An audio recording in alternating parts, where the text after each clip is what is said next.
Hello friends, it is getting ready to storm. I have been out all day doing yard work, planting flowers that we started from seed way back in January.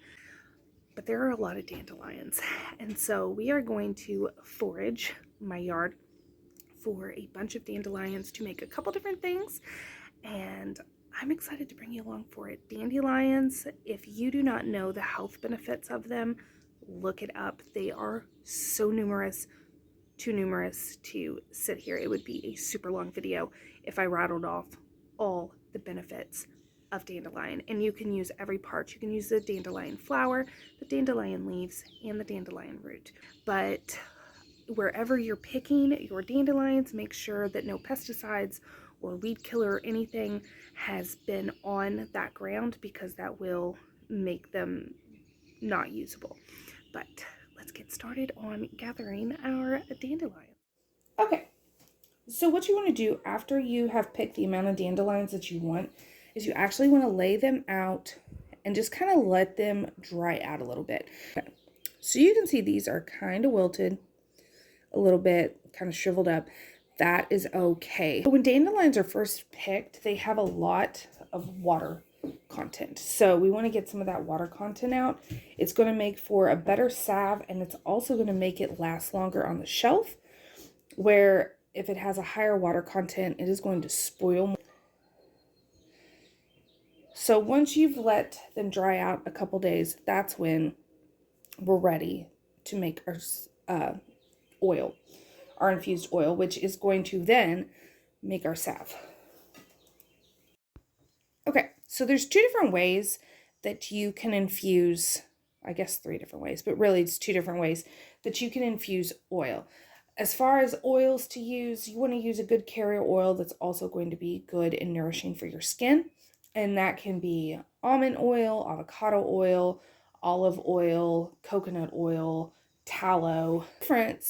The 2 different ways you can do it is a saucepan method, which is going to make this done in a couple hours, and then it'll be good to go. We'll cool it down and we'll make our salve.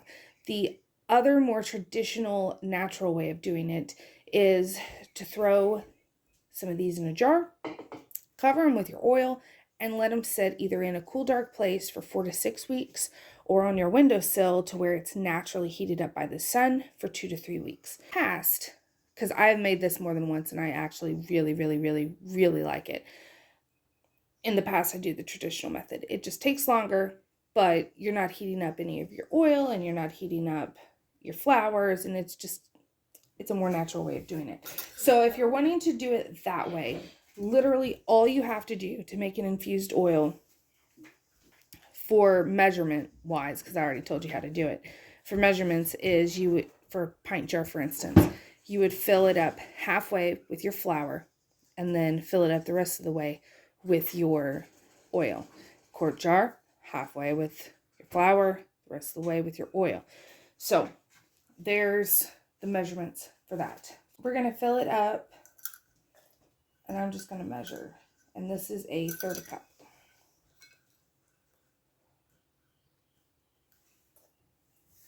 Okay, so that's roughly 2 1/4 cup. So now we will add our oils. Okay, so I was going to use a saucepan, but then I remembered I have these small crock pots. They're 2 quart, I think, and they will be perfect to make our salve.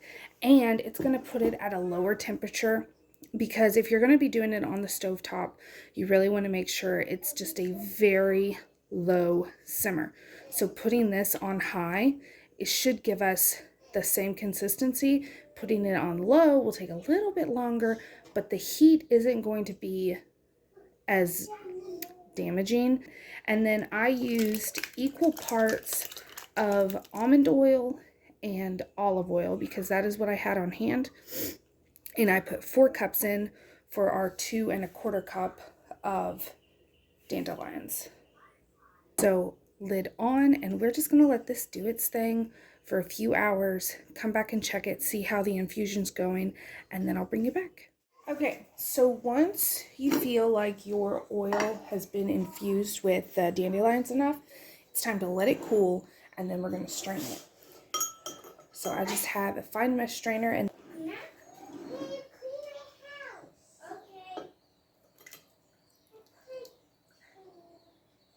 we're going to do this again through cheesecloth or any type of muslin or coffee filter, just to make sure we get all the tiny little bits out. I'll show you. See, we don't want well, we definitely don't want any of that, but we don't want any of those tiny particles in there. So we will run it through again. It just makes it easier to do it with a mesh strainer first, because then it goes through like a coffee filter or muslin cloth, cheesecloth, anything like that a lot quicker. So once you get it strained the first time, and you could of course skip the first step and go straight for the second, but I'm telling you it's going to take you a lot longer because you're going to have to keep messing with it to get rid of clogs. But we've strained it through once, and after it's strained on its own, I did press down just to get every last ounce of goodness out of those dandelions. So now I just have a coffee filter and a jar, and what I like to do, fold it over like that, and then put a ring on so that it holds it in place. Well, you're really good. Oh, thank you. I feel so. And then we're just going to pour and let it sit until it drains through. Pour more until we get it all done. Okay, so to get this salve started, it really is so simple. All you need is some sort of double broiler, whether that's an actual double broiler or just have a saucepan, fill it up with some water, and then the heat-safe bowl goes on top. And that makes it to where that water is going to boil. It's going to heat up the bowl, but it's not going to be in direct contact with whatever we have inside the bowl. So I'm going to get this heated up and we'll get started. Okay, it wouldn't be me if I didn't make a big mess. But I had started pouring this and then realized I wanted to shake it first. And I didn't have the camera on, so I poured it back in, and that just made a huge mess for myself. But we have our scale. It is zeroed out in ounces. Just give that a nice shake, just for good measure. And then we want 8 ounces of our infused oil.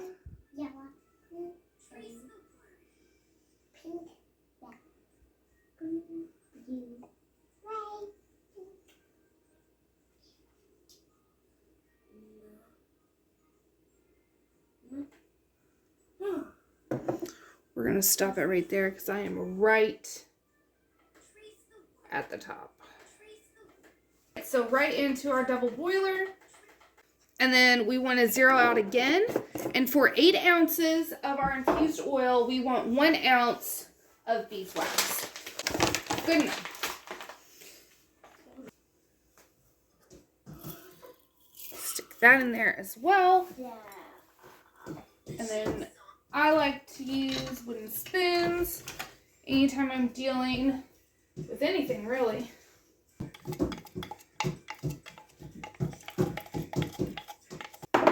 So at this point, all we're doing is melting the beeswax into our oil, and then this is done. So you could leave it just like this and not add anything else to it, and it is going to be an amazing moisturizer for your face, for your hands, for your feet. Any dry or cracked skin, this is going to be amazing. It's also great for sore muscles. Dandelion has a lot of properties that help with sore muscles, arthritis, and so people will use it as a pain relieving salve as well. Now, you can add stuff to help whatever you're wanting to use this for along. So if you are into essential oils, you could add different types of relaxing oils to help with pain relieving and just relaxing muscles.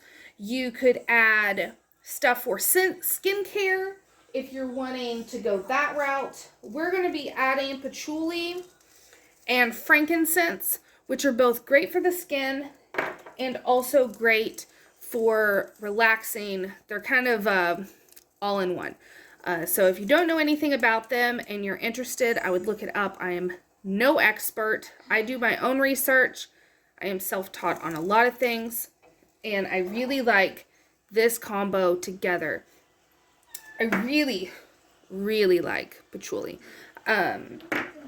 Really like it. But this is all we're going to do. We're just going to sit here and stir until everything is completely melted. Okay, so we are just about there, and I just wanted to say, what's great about making salves, lotions, really anything like this, is if you mess up, it's pretty easy to fix.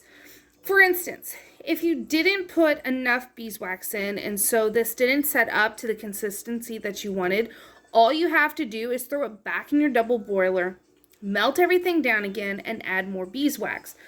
Whereas if you added too much beeswax and it turned into something way too hard to use, you melt it all back down and add a little bit more oil and then start the process over again. The same with, so my deodorant. We tried a different recipe. I have a recipe that I absolutely have it posted on here. Okay, this is done. And I decided not to add baking soda to see how we liked it, and we did not like it at all. So I melted everything back down. I added the baking soda. I added a bit more beeswax to it. And then once everything had melted again, added a little bit more essential oils since I did heat it back up. And then it was good to go. And now it works great. So once everything is melted, as you can see, I turned off my heat. And so now we are going to add our essential oils. So for this amount, I'm going to add 40 of each, 40 drops. Give it a good stir. Oh, and it smells so good. And I am putting mine in little 4-ounce jars. You can use all sorts of types of canisters. I just like using little mason jars. I think they're cute. So we're going to fill these up and then let them cool completely on the counter. Mom, look. I found little baby duck. Mom. All right. Look at how gorgeous our salve is. This is what you're wanting. Those are still a little warm. You're wanting it to be completely solid, but yet we didn't put enough in there to where it's not going to easily melt, just like you would want a moisturizer or a type of salve, which is what we made. We made a salve, not a lotion. So it's thinner than a balm, but thicker than a lotion. And that's what the salve is. So it is wonderful stuff. If you try it, let me know how you like it. If you already make stuff like this, let me know down in the comments, because I would love to have more ideas for stuff to add to my more medicinal pantry. But I hope you enjoyed this recipe. It is a great way to use up some weeds that are in your yard that a lot of people kill, but they're great to have on hand. And those, they smell amazing. My hands are so soft from messing with them and just constantly rubbing it into my hands. It is such a great moisturizer for dry skin. You can also use it on your face. You can use it on your joints, like if your knee hurts. It's an all-purpose wonderful thing. And I will see you all on my next video. Thanks for watching.